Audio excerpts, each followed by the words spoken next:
therefore our media is becoming part of the disinformation war that's out there, and they're falling for it on too many occasions. And a lot of our, even some of the biggest journalists, don't understand that they don't just inform anymore, they influence. And they don't understand the power that influence, that headline, that opening comment has on some people. Yeah, and there's a knock-on effect to every story, right? It's, I mean, whether it's the journalist going forward and identifying a position, that has a knock-on effect to the community or the troops on the ground. And then you've got the other side of it where, you know, the story they're telling might, you know, challenge a certain narrative that compromises the people that they've interviewed, for example.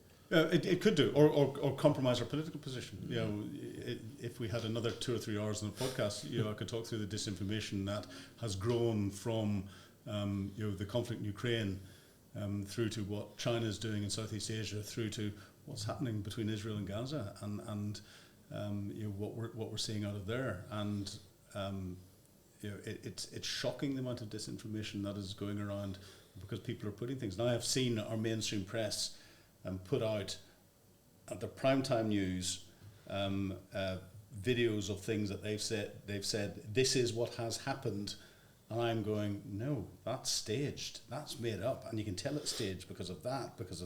You describe that as phosphorus fire. It's not. Look at the colour of the smoke. It's and you apply that expertise, and they're not. They don't have time now to be properly trained to understand the complexities that are in there, and they don't think that they are influencing as much as they actually are.